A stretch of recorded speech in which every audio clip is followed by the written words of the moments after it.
Hi, I'm Chris the Pinball Noob, and I'm having a little problem with this Evel Knievel here. But I think these little plastic circles could fix it. Let me show you what I'm talking about. Viva, viva, viva Knievel. Viva, viva, viva Knievel. One fine day, man came to town, a king of the road with a helmet for a crown, a motorcycle bird who is never coming down.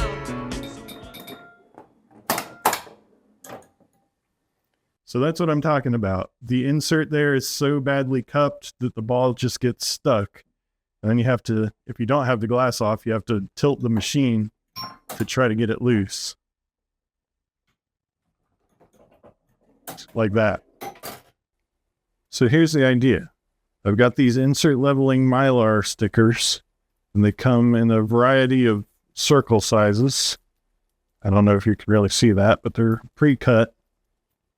So I'll take these out and then stick it over the cupped insert, which will make the surface smoother so it doesn't get caught up on the bottom. And it'll also kind of raise the surface of the insert. And I can apply multiple if I need to raise it more. I think this one on the right is sunken a lot more than the one on the left, but they're both pretty bad. And then all of them really are bad down the playfield, which is not great because as the ball is traveling, it travels through the inserts and it changes the trajectory of the ball in ways that you don't expect, which makes the game harder to play, and it's just not fun. But all of these are pretty badly cupped, so I don't know if I have enough stickers for all of them, but I'll do my best, and we'll see how it goes. So like I said, well, maybe I said, I don't remember. They got these from the Pinball Scientist. I actually bought them from Marco, but Marco distributes for them. And hey, with this promo code, you can save 10%. So there's some free advertising. But I got the variety pack, which comes with stickers of multiple different sizes for these inserts that I'm working on here on the outlanes. I'm using kind of the second size up. They're pretty easy to apply. You just take some tweezers. Well, I guess you don't need tweezers, but I like to use tweezers.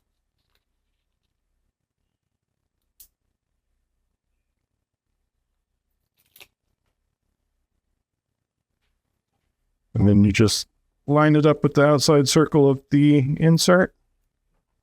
Stick it in place. They go on pretty invisible. And already the gap on the bottom edge there, which was pretty harsh, is now smoothed out. But because that insert is sunken so much, I'm going to go ahead and install a second one just to give it a little additional height.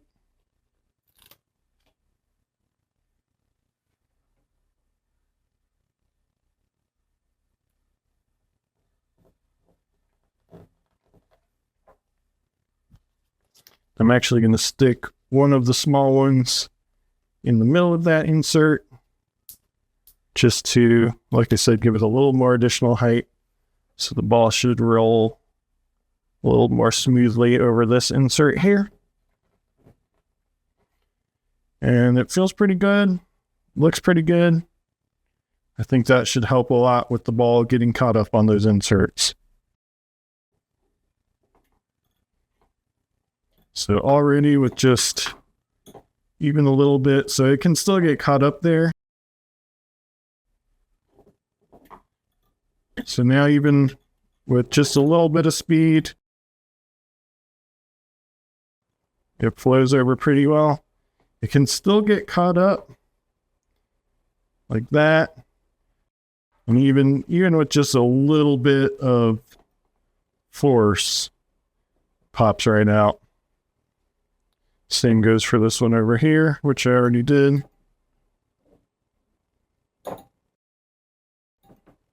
Still not perfectly level, but it's a lot better than it was.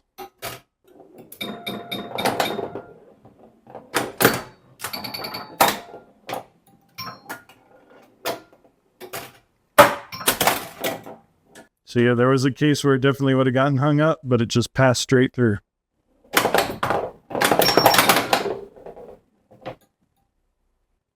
So it did get caught up one time the whole time I was playing, which is way less than it used to. But now it's super easy. With just a little nudge, it rolls right out. So it's definitely an improvement. I might look in to see if I can stack some more on that insert to make the ball travel even more smoothly. But yeah, that definitely helped. And they're not that expensive, and they're easy enough to install and take off. So definitely recommended if you're struggling with something like this where the balls just get caught up in the outlanes constantly. There's one other issue I'm having with this Evel Knievel, and that's that I cannot get the lights in the head to stay on consistently.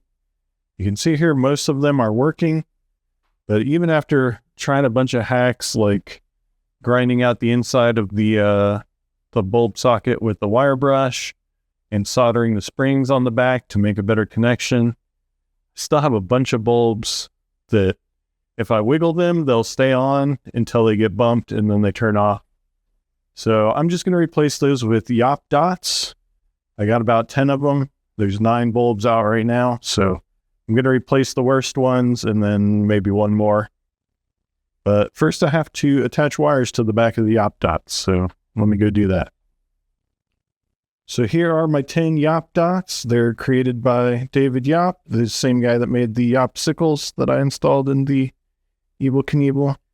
And I'm going to have to pay him a royalty for the amount of times I'm saying his name. These are designed to go in the back box of a Bally or Stern game from the 70s and 80s to replace those really flaky lamp sockets. But they don't come with wires installed, so I'm going to prep all these and get wires through them, and then I can go install them in the back box. So let me get that done. Let's start with the little paste flux on the pads, just so I can make good contact with the solder.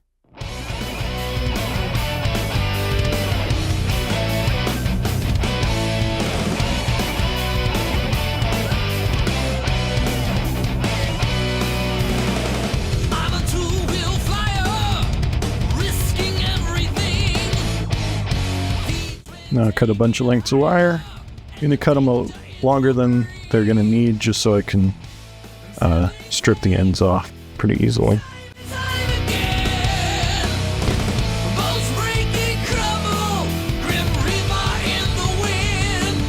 Need 20 lengths of wire, so I'm going to bend them all first so I get a consistent length and then snip them.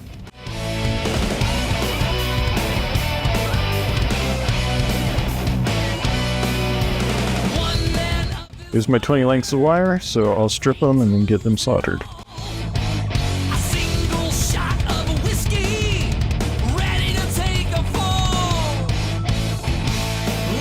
Here's all my wires stripped. I was doing both sides originally, but then I realized I'm probably going to have to trim them once they're in the head anyway.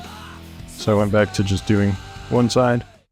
I'll get these soldered in, and then it's time to install.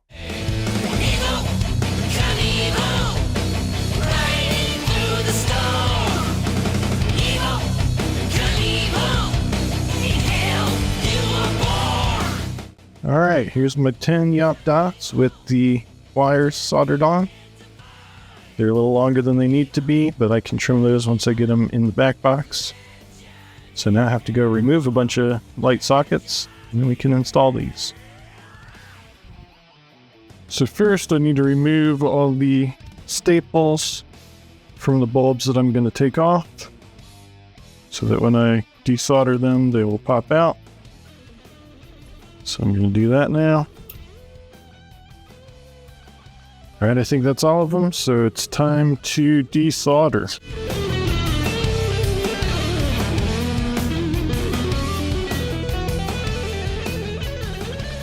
So I've got the 9 lamp sockets off.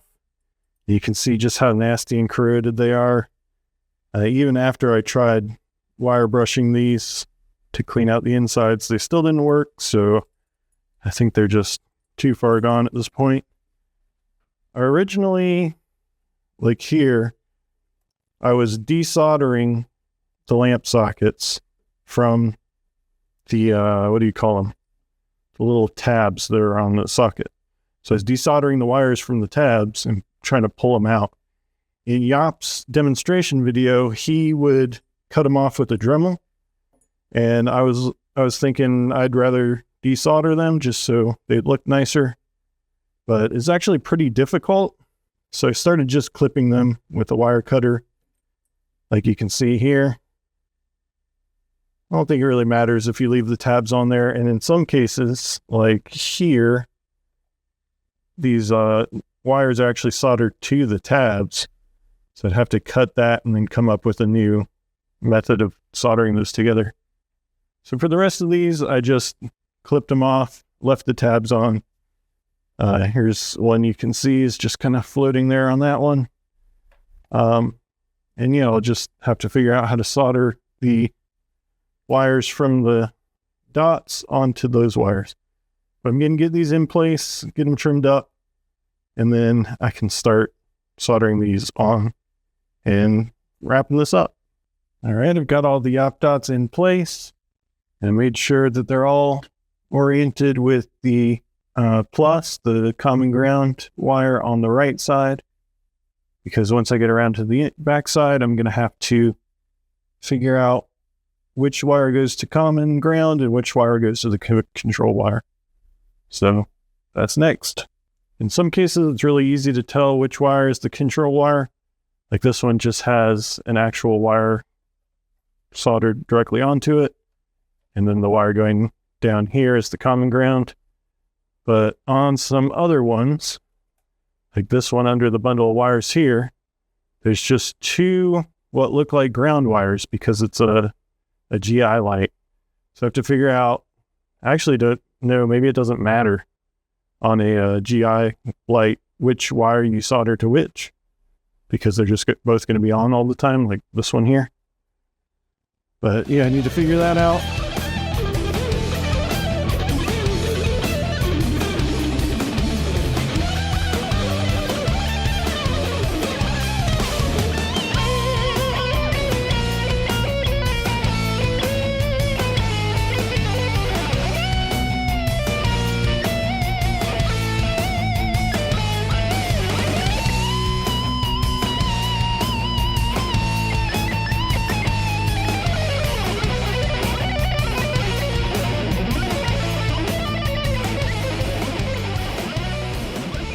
The op dots are all in place. Not the prettiest installation anybody's ever done, I'm sure. But they're there. I'm pretty sure I got all the ground wires versus control wires set up correctly. And now all that's left to do is turn it on and see what blows up. Here we go. All right, I'm turning the game on. Let's see what happens. You can see the GI ones all came on. That guy up there is working in line with the other ones like he should. That one's on. I'm going to hit the lamp test, and they should all start flashing.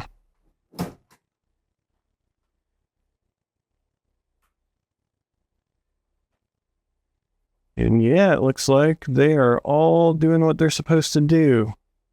They look a little different on the camera. In real life, they look pretty close to the same color as the yellow lights. Of course, they don't splash against the backboard the same way. So you kind of have more of a spotlight going on here than with the lamps. So I think in that case, maybe you actually don't want to use Yop dots in place of the bulbs, just because you don't get the spill. So yeah, maybe that was not the best use there. But in the controlled lights, since they already are in their own little cubbies, I think they work perfectly. So I'm going to put the back glass back on and we'll see how it all looks. Real quick, some thoughts on the Yop dots. Here's the last one I didn't end up using. But I will say, it's another fine product from David Yop. They're not quite as easy to install as the Yopsicles were, mainly because you have to add these wires and they don't screw in directly to the ground wire like the Yopsicles do. But overall, not bad to install. You just have to make sure you get the the control and the common ground correct. But it's a pretty specific application. If I was doing a full LED conversion on a game like Evel Knievel, where I had the board installed that prevented the flickering, I'd just upgrade the bulb sockets in the head and install some LED lamps. Because, like I said, with these, it's kind of a pin light. You don't get the spread for the GI lighting in the head. And so I think bulbs would be a better fit there. But for the controlled lamps in the head, these work perfectly fine. And they're a good application like for a game like mine where I'm just replacing the bad sockets and I'm not doing a full LED conversion. So yeah, good product, a little trickier to use, a little more specific, but good for my applications like mine. So I approve. It's noob approved. And here is the final product in action. Now you can see a little bit of a color difference between the op dots and the other incandescent bulbs. I did go with warm white dots just so they'd be a little closer in color. But really, like I said, you see more of a difference on the camera. In person, I can barely tell the difference between the 4 motorcycle guys up there. But it looks like every single light is now working. And I went through and I jiggled all the other ones just to see if any of those were in danger of failing on me, and they all look pretty good. So I think every lamp in this game is now working as it's supposed to be. I even went in and replaced the SCR for the double bonus, so that's right. I don't know if you remember in the previous video, I said the double bonus looked dim, but I fixed that, so that's looking good now. I think I'm fully done with this Evel Knievel restoration, which I said last time, but I couldn't leave it alone, and I had to go in and fix a couple more things. But I think with this, every lamp is working. Every feature in the game is working. It's not the prettiest, but it plays well. And with the insert levelers on the out lanes, the ball isn't getting stuck hardly as much anymore. And yeah, I think that's it. So that's going to conclude my surprise 4th episode of working on this game. Subscribe if you want to see me work on some other things. I think Genie's going to get some love next. And then it's Phantom of the Opera time. I need to get that game working. And I've got a little something extra in store for that. So like and subscribe if you want to be notified for when that happens. And I'll be fixing more games soon. Thanks for watching. And this is Remy, the Pinball Cat. You're not a pinball cat. That's Loxley.